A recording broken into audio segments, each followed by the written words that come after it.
देखूंगा मैं। चैलेंज कर रहे हो? शक्ल दिखाओ इधर। कर तो सकती हो लेकिन मुकदमा लिख गया दोस्तों उसके ऊपर। डबरई फिरोजाबाद। हाँ, डबरी फिरोजाबाद एक जगह है, वहां पे किसी औरत से बतिया उतिया रहे होंगे और शादी का क्या कहते हैं वादा। आपको ये कि साक्षी जी तेज मेरा सम्मान कर रहे हैं तो मैं भी उन बच्चों से, लेकिन वो बंदा फोन पे कुछ और है। जैसे वो गिरगिट की तरह रंग बदलती है ना, ऐसे तुम हो। शर्म कर लो कुछ, अपना रायता समेटो पहले, जो 76 लगवा लिए उसके बाद। हमारा नाम क्या है? मुट्टसोरस। और इसका है किंग। मतलब दूसरे मामा की बेटी ने उनसे कहा कि चाचा चाचा जरा मेरे हाथ पे कुछ लिख दो तो बहुत बेहतरीन तरीके से घुसी हुई है, पता नहीं कब घुस गई। हाँ भाई, छोड़ने के लिए विवान के ब्लॉग्स को ज़्यादा से ज़्यादा शेयर कीजिए, सब्सक्राइब कीजिए, विवान को सपोर्ट कीजिए, विवान के चैनल को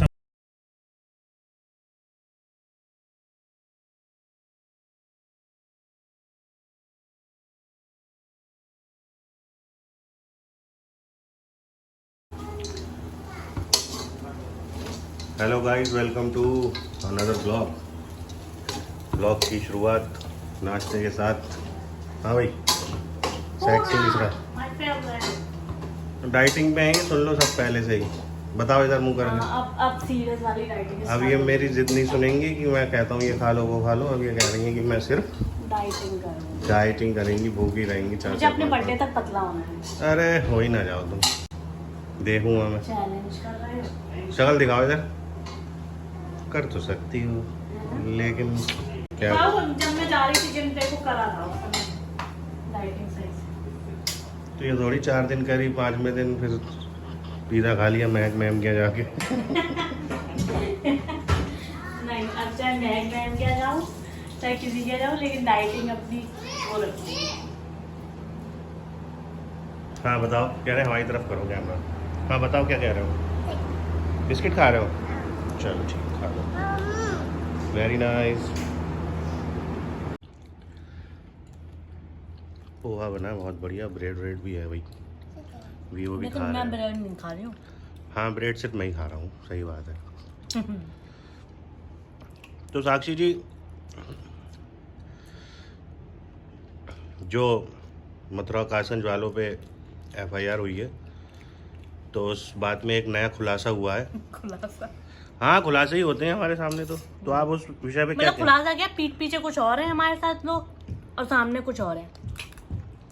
तो दोस्तों मैं आपको बता दूं कि जो मथुरा वाली के हस्बैंड है, मैं और मेरे पति उनकी बहुत रिस्पेक्ट करते थे, नो डाउट। लेकिन अब उन्होंने अपनी रिस्पेक्ट की ऐसी तैसी करा ली, ठीक है। मतलब फालतू में इंसान। मैंने उनको फ़ोन किया था जब उनका लड़का हरकतबाजी कर रहा था, तो मैंने उनको फ़ोन किया कि फूफा जी आप अपने बच्चों को समझाओ, आप अपनी बीवी को समझाओ, यहाँ पे बड़ों की लड़ाइयों में ना पड़े, ठीक है। तो वो बड़ी बड़ी बातें करने लगे कि मैं तो, हमारे लिए तुम भी सेम हो, मतलब बराबर हो, और वो लोग नीचे वाले भी बराबर हैं, हम कभी ये सब चीज़ें नहीं करते हैं, आपको पता है। मैंने कहा हाँ फूफा जी मुझे पता है, मैं आपकी फुल रिस्पेक्ट करती हूँ, सिर्फ इसी वजह से कि आपको कोई मतलब नहीं है कि लड़ाई झगड़ा क्या चल रहा है, लेकिन आपको ये है कि साक्षी जी तेज मेरा सम्मान कर रहे हैं तो मैं भी उन बच्चों से। लेकिन वो बंदा फोन पे कुछ और है और पीठ पीछे कुछ और है, ठीक है। उसको भी समझाया था मैंने, वार्न किया था कि आपके बच्चे बदतमीजी कर रहे हैं, गाली गलौज कर रहे हैं, आपकी वाइफ अननेसेसरी अपने भाई साहब के पीछे पीछे बोल रही है उनके अपने नंबर बढ़ाने के लिए। लेकिन उस आदमी ने ये कहा मैं कभी देहरी में पैन नहीं रखने दूंगा, अब इन लोगों को मैं नहीं जाने दूंगा, इस बार चले गए, मैं तो आता ही नहीं हूँ इसी वजह से, ये सब उसने मुझसे बोला। लेकिन वो पीठ पीछे कुछ और बता रहा एक जगह बैठकर कि मतलब सामने वाले ने उसको सजेशन दिया, मतलब किसी को फोन करके कह रहा होगा कि मेरे बच्चे का नाम निकलवाओ, मेरे लड़के का, जिसने गाली बकी मुझे और अजितेश को। तो ये कह रहा था कि मेरे लड़के का नाम निकलवाओ। तो सामने वाले ने उसको सजेशन दिया कि छोटा सा मामला है, बच्चा है वो, और अगर उसने गलती करी है तो सॉरी बुलवा दो उससे। तो क्या सॉरी नहीं, फिर हमें माँ की गाली बकता है वो मुझे और अजितेश को कि बहुत बड़े वो है ना, मैं दिखाऊंगा कैसे मुकदमा लिखा जाता है। अरे 76 का मुकदमा लिख गया दोस्तों उसके ऊपर, डबरई फिरोजाबाद। हाँ, डबरी फिरोजाबाद एक जगह है, वहां पे किसी औरत से बतिया उतिया रहे होंगे और शादी का झांसा। क्या कहते हैं वादा कर रहे होंगे उससे। जिस आदमी के 4 बच्चे हैं वो किसी और से शादी का वादा कर रहा है। सबसे बड़ी लड़की की उम्र हो गई शादी की। हाँ, सबसे बड़ी लड़की की उम्र हो गई शादी की। मैं ये सब बातें खोलना नहीं चाह रही थी, लेकिन इंसान मजबूर कर देता है, क्योंकि सामने वो कुछ और है बंदा हमारे और पीठ पीछे कुछ और है। मैं तो उसको फोन करके उससे पूछूंगी कि तुम जो उस समय बकवास कर रहे थे वहां पर बैठ के, वैसी लैंग्वेज में तुम अभी फोन पर बात करो। तुम अजितेश को और मुझे माँ की गाली बक रहे थे ना, तो तुम मेरे सामने अब फोन मैंने तुम्हें किया है। तुम अब मतलब इंसान अपने बच्चे को समझाने की जगह उसको और बढ़ावा दे रहा है। अरे मैंने तुम्हें 4 दिन पहले ही फोन करके बताया था कि आपकी बीवी और आपके बच्चे बदतमीजी कर रहे हैं, आप इन्हें समझाइए। तो आप लंबी लंबी बातें छोड़ने लगे और उन्हें समझाने की जगह आप कि नाम निकलवा दो। ऐसे कैसे नाम निकल जाएगा भाई? वीडियो में दिख रहा है वो साफ साफ बदतमीजी करता हुआ, तो नाम निकल जाएगा उसका। कोई घर की खेती थोड़ी है। वो बात अलग है कि हाँ तुम्हारे भाई साहब ये देकर सेट करना चाहते हैं पुलिस थाना चौकी, लेकिन हम अपना हाथ जोड़ के ही काम चला लेते हैं। सामने वाले को दिख रहा है कि अत्याचार हो रहा है, अन्याय हो रहा है, तो वो हमारा साथ देते हैं। ठीक है, कोई रिश्तेदार नहीं बैठा है और मैं तो तुमसे पूछूंगी कि गाली कैसे बकी जाती है। अब मेरे सामने बको। और कह रहा था कि उन्होंने मुझसे फोन पे बात की तो वो लोग थोड़ा सा चैंटे। हम तो चैंटे ही नहीं थे तुम्हारे ऊपर। मैं तो तुम्हें फूफा जी करके रिस्पेक्ट दे के बात कर रही थी, है। लेकिन तुमने क्या कहा सामने वाले? मैंने भी फिर उन्हें धमकी दे दी। क्या धमकी दे दी? कौन से हवा में उड़ रहे हो? पर जरा काट लो अपने और नीचे आ जाओ। ठीक है, हम तुम्हें रिस्पेक्ट दे रहे थे सिर्फ इसलिए कि तुम हमारे साथ सही थे, लेकिन हमें क्या पता था कि तुम पीठ पीछे हरकतबाजी वही अपनी औरतों वाली करते हो। हाँ, सब एक से ही हो। तुम अपनी बीवी की तरह ही हो। जैसे वो गिरगिट की तरह रंग बदलती है ना, ऐसे तुम हो।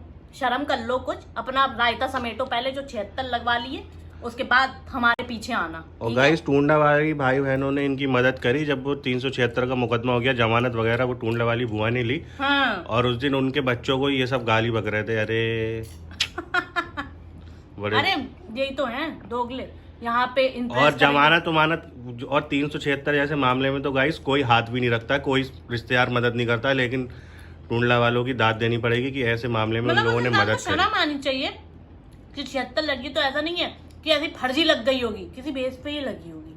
ठीक है, कुछ किया ही होगा इन्होंने 100%। तो शादी का झांसा देके उसे यूज करते रहे और पैसे भी नहीं, तुम चलो लड़का होते तो चलो समझ में आता कि भाई लड़कियां करती हैं ऐसा, नो डाउट, है ना, कि भाई लड़के होते हैं रिलेशनशिप में होते हैं, फिर उसके बाद शादी नहीं करते हैं लड़के, तो लड़कियां ऐसा करती हैं। तुम तो शादीशुदा मर्द थे, 4 बच्चों के बाप थे, फिर भी 76 लग गई तुम पर, तो तुमने हरकतबाजी करी होगी। वीवो, आपके दादा क्या करते हैं? दादा टंकी बस करते हैं, दादा टंकी चलाते हैं। दोस्तों, हमने ऐसा कुछ भी अपने बच्चे को नहीं बताया, लेकिन बेचारे ने जो देखा वो बोल लिया है वो लेकिन फिर भी रिस्पेक्ट दे रहा है। दादा टंकी बंद करते हैं, दादा टंकी चल। पकड़ो बेटा, हाथ से पकड़ो, खाओ खुद। बैठा बैठ। विवान जा रहे हैं संडे मनाने। हाँ, डायनासोर पार्क जा रहे हो। हाँ, तो दोस्तों बरेली में हमारे यहाँ एक पार्क, मतलब इज्जत नगर स्टेशन है, वहाँ पे एक पार्क ओपन हुआ है। वहाँ पे डायनासोर, आर्टिफिशियल डायनासोर लगाए गए हैं, तो विवान को वही देखने जाना है। देख के जाने है मुझे। प्यारी लगती है। क्या देख? प्यारी लगती है। इसका नाम क्या है? मोटोसोरस। मोटोसोरस। और इसका किंग्स है? किंग्स। हाँ। अच्छा, और दोस्तों को वो वाली पोएम सुना दो, आलू का चालू बेटा कहाँ गए थे। पापा को सुनाती थी, कल सुनाओगे? कल सुनाओगे? हाँ। अच्छा, और मछली जल की सुना दो। अच्छा, एक पोएम सुना दो। नहीं, अभी शाम को सुनाओगी। शाम को सुनाएंगे। दोस्तों 2-3 पोएम सीख लिए हैं, तो वही सुनाए पड़े हैं, रटे पड़े हैं। एक सुना दो, एक। अरे शाम को सुनाओगे? चलो ठीक है, शाम को सुनाएंगे। डायनासोर की तरह मत करो। क्या लिख रही हो? लिख नहीं रही हो, वो गोल गोल ऐसे बनाते थे ना, हर आधे घंटे पे दिखाना होता था, नाम भूल गई उस गेम का, वही बना रही हूँ। पता है, इस पेन से याद आया, मेरे एक मामा है, कजन, मतलब मम्मी के कजन भाई, तो उनकी मतलब दूसरे मामा की बेटी ने उनसे कहा कि चाचा जरा मेरे हाथ पे कुछ लिख दो, तो हमने उसके हाथ पे लिख दिया, तेरा बाप चोर। वो थोड़े ज्यादा मजाकिया टाइप के हैं, हम भी ऐसे ही फनी टाइप के हैं। इतनी हम लोग सब बच्चे उन्हीं के पास बैठ जाते थे, पूरा दिन पता नहीं चलता था कहाँ बीतती है। हाँ भाई, गाइस गाड़ी पंचर हो गई, जैसी निकले ये कील लगी हुई है इसमें, देख सकते हैं आप लोग। बहुत बेहतरीन तरीके से घुसी हुई है, पता नहीं कब घुस गई। हाँ भाई छोटे उस्ताद कितनी देर लग जाएगी इसमें? आधा घंटा। अच्छा आधे घंटे का काम है। गाड़ी खुली पड़ी है, विवान भी देख रहे हैं। हाँ भाई क्या हो गया डैडी? तुम तो डायनो ही दिखाते रहो अपने। विवान को घुमाने ले आए थे, पंचर हो गई, अजीब ही बात है। तो दोस्तों जैसा कि आपने ब्लॉग में देखा, हम लोग जैसे ही घर से निकले गाड़ी में पंचर था और अब लेट हो गया है, लेकिन हम जा रहे हैं पार्क विवान को घुमाने। हाँ हाँ ये देखो डायनासोर। तो ब्लॉग ज़्यादा लंबा ना हो इस वजह से अब ब्लॉग को यहीं पर कर देते हैं एंड।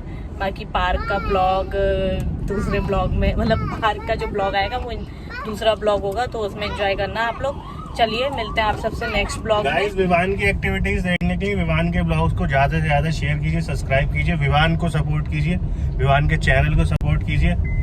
अगर आप लोग रेगुलर विवान की एक्टिविटीज देखना चाहते हैं तो आपको चैनल को सपोर्ट करना पड़ेगा। मैं तो बस यही कहना चाहता हूँ, जैसे हमारे चैनल को प्यार दे रहे हैं साक्षी हितेश ब्लॉग्स को, वैसे विवान को भी सपोर्ट कीजिए। Thank you, bye,